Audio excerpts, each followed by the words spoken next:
कुरुक्षेत्र है हर जगह, महाभारत है हर कहीं। कलयुग के धर्म युद्ध में एक सारथी की खोज में है सभी। सारथी सुन रहे मेरे सारे साथियों को मेरा हार्दिक नमस्कार। कहते हैं गीता केवल एक किताब नहीं बल्कि जीवन का सार है। हमारी हर समस्या का हल लिखा है श्रीमद् भागवत गीता में। आज से सैकड़ों साल पहले लिखी हुई गीता आज के समय के भी कितनी अनुरूप है, हम जानेंगे हमारी इस प्रस्तुति में, जिसका नाम है सारथी, ancient wisdom for modern life. आइए सुनते हैं आज की सीख। धैर्य का फल मीठा होता है। कान्हा अपने ऑफिस डेस्क पे बैठा बड़े ध्यान से एक काम खत्म करने की कोशिश कर रहा था। तभी उसकी नजर आरोही पे गई, जो आज ऑफिस थोड़ा लेट आई थी और जब से आई थी कुछ परेशान ही दिख रही थी। आरोही और कान्हा में पिछले कुछ महीनों में ही एक अच्छी दोस्ती हो गई थी। दोनों साथ में लंच करते थे और कभी कभी ऑफिस की गॉसिप भी। आरोही की परेशानी भांपते हुए कान्हा उसकी डेस्क पे जा पहुंचा और दोस्ती वाले अंदाज में बोला, क्या हुआ? जब से आई हो चेहरे पे 12 बजा रखे हैं, कुछ बताओगी भी? आरोही ने बात को घुमाते हुए कहा, नहीं ना, क्या हुआ है? सब ठीक तो है, मीटिंग है तो उसकी तैयारी में लगी हूं। मुझे तो नहीं लगता, कुछ तो है जिसे लेकर तुम परेशान हो। बताओ मुझे, शायद मैं कुछ मदद कर पाऊं। आखिर दोस्त होते किस लिए हैं? मदद के लिए ही ना। आरोही कुछ सोच में पड़ गई। एक पल के बाद वो कान्हा की तरफ देखते हुए बड़ी गंभीरता से बोली, कैंटीन चलोगे? कान्हा ने हामी भरी और दोनों नीचे वाले फ्लोर पे बनी कैंटीन जा पहुंचे। आरोही किनारे पे लगी एक टेबल पे बैठ गई और कान्हा कॉफी लेने चला गया। कान्हा जब कॉफी लेकर लौटा तो उसने देखा आरोही खिड़की से बाहर एकटक देखे जा रही थी, जैसे कि किसी बात को बहुत गहराई से सोच रही हो। कॉफी? उसने कॉफी मग को आरोही के सामने रखते हुए कहा। कान्हा की आवाज सुनते ही आरोही अपने थॉट से बाहर आई और चेहरे पे फीकी मुस्कान लाते हुए बोली, थैंक्स। तो अब बताओ, किस उधेड़-बुन में घूम रही हो? क्या परेशान कर रहा है तुम्हें? पेरेंट्स ने शादी फिक्स कर दी क्या कहीं? कान्हा ने थोड़ा मजाकिया अंदाज में कहा, नहीं यार, ये प्रॉब्लम उससे भी बड़ी है।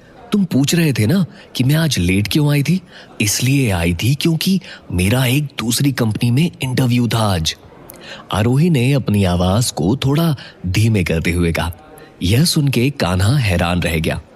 उसे लगने लगा कि आरोही को यहां से निकलने की क्या जरूरत पड़ गई। अच्छा काम करती है, बॉस को भी उसका काम पसंद आता है, फिर ये ऐसा क्यों कर रही है? कान्हा ने हैरान होते हुए कहा, इंटरव्यू? लेकिन क्यों? अच्छा तो चल रहा है तुम्हारा यहां सब, फिर जॉब छोड़ने का क्यों सोचने लगी तुम?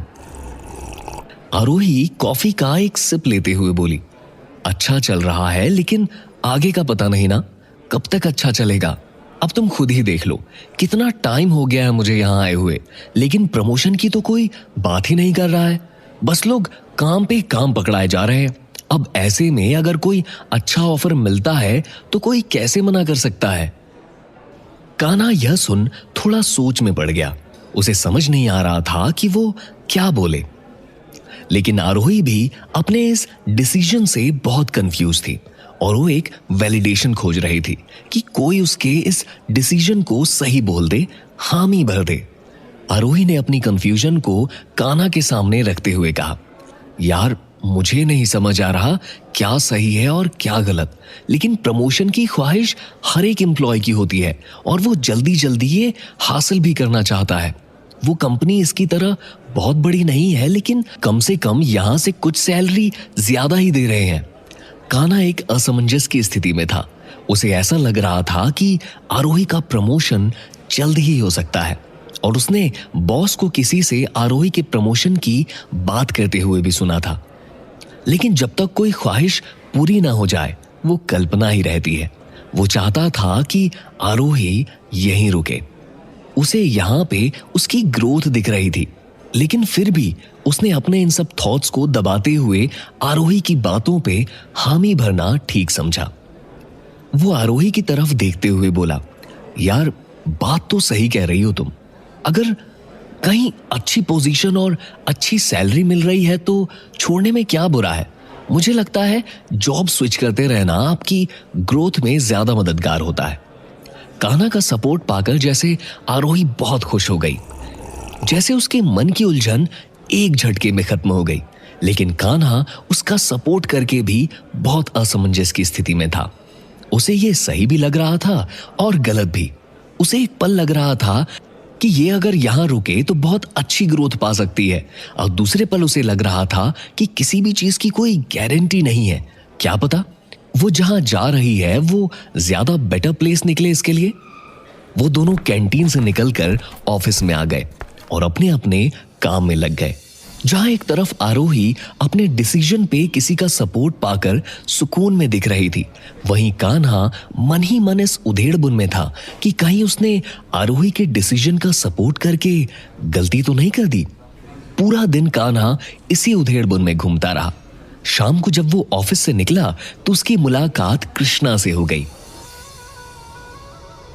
जो वहीं रोड की दूसरी साइड एक ठेले पे माखन खाने का आनंद ले रहे थे। कान्हा कृष्णा को ऐसे अपने ऑफिस के बाहर रोड के किनारे खड़े माखन खाता देख हैरान रह गया और रोड पार करते हुए उनके पास जा पहुंचा। कृष्णा, तुम यहां मेरे ऑफिस के बाहर क्या कर रहे हो? कान्हा ने हैरानी से पूछा तो कृष्णा मुस्कुराते हुए बोले, देख नहीं रहे हो, माखन का आनंद ले रहा हूं। बड़ा स्वादिष्ट माखन बनाकर लाते हैं ये भाई साहब। बस समस्या ये है कि बहुत कम लेकर आते हैं। अब देखो ना, अभी तो मैंने शुरू ही किया है और इनका भंडार लगभग खत्म हो चुका है। इतना माखन? कृष्णा, कोई भी चीज लिमिट से ज्यादा अच्छी नहीं होती, नुकसान करेगा ये तुम्हें, कान्हा ने समझाते हुए कहा। अच्छा जी, खाने के लिए लिमिट है लेकिन विचारों के लिए कोई लिमिट नहीं, कृष्णा ने मंद मुस्कान के साथ कहा, जिसे सुनकर कान्हा असमंजस में पड़ गया और बोला, मतलब मैं समझा नहीं। कृष्णा माखन की एक और बाइट लेते हुए बोले, मतलब ये कि हम खाने में लिमिट का ध्यान रखते हैं लेकिन विचारों में नहीं। अब तुम्हारा ही उदाहरण ले लो, आज दिन भर से तुम एक ही विषय पे विचार किए जा रहे हो कान्हा, यह भी तो नुकसान पहुंचा सकता है ना। कान्हा के भाव अचानक से बदल गए, जैसे उसकी कोई बड़ी गलती पकड़ ली गई हो, और वो बड़ी हैरानी से बोला, तुम किसी के मन की बातें कैसे जान लेते हो? कोई दिव्य शक्ति है क्या तुम्हारे पास? कृष्णा हंसते हुए बोले, ऐसा ही कुछ समझ लो। चलो अभी बताओ, किस उधेड़बुन में आज दिन भर से खोए हो? कान्हा कुछ सोचते हुए बोला, यार कृष्णा, मेरी एक दोस्त है आरोही, जो ये कंपनी छोड़ना चाहती है। आज वो एक जगह इंटरव्यू भी देकर आई है, लेकिन कंफ्यूज भी है कि यहां से निकलना ठीक रहेगा या नहीं। तो मैंने उसके इस डिसीजन का सपोर्ट कर दिया। मुझे लगा जो वो सोच रही है ठीक ही सोच रही होगी, लेकिन मेरा एक मन यह भी कह रहा है कि वो यहां ज्यादा बेटर कर सकती है। बड़ी कंपनी है और उसका काम भी सबको अच्छा लगता है। तो वही दिन भर से सोच रहा हूं कि मैंने ठीक किया या नहीं। कृष्णा कुछ समय के लिए शांत हो गए, जैसे कि कोई समाधान खोजने लगे हो। कान्हा भी शांत था, उसे नहीं समझ आ रहा था कि वो इस स्थिति को कैसे हैंडल करे। आसमान में सूरज ढलने को आ गया था। लोग अपने अपने काम से निकलकर घर की तरफ भागे जा रहे थे। कुछ समय सोचते हुए कृष्णा ने कहा, तुम्हें याद है एक बार हम हाईवे पे बने एक नए ढाबे में गए थे, जिसको एक बूढ़ी महिला चला रही थी? हाँ गए थे, लेकिन उससे इस बात का क्या संबंध? कान्हा ने कंफ्यूज होते हुए कहा। वहां चले, तुम्हारा मन भी बहल जाएगा और एक अच्छी चाय भी पी लेंगे। कान्हा कुछ सोचते हुए बोला, ठीक है चलो चले चलते हैं। दोनों कुछ ही देर में हाईवे पे बने एक छोटे से ढाबे के सामने जा पहुंचे, लेकिन ढाबे को बंद देखकर कान्हा हैरान रह गया। उसने सामने के एक दूसरे ढाबे पे जाकर पूछा कि एक बूढ़ी आंटी यहां ढाबा चलाती थी ना? तो उस ढाबे वाले ने बताया कि वो तो बंद करके चली गई। जब उसने कारण पूछा तो ढाबे वाले ने बताया कि सर जी, ढाबा बंद होने का एक ही कारण होता है, ग्राहकों का ना आना। उनका भी यही था, इसीलिए बंद करके चली गई।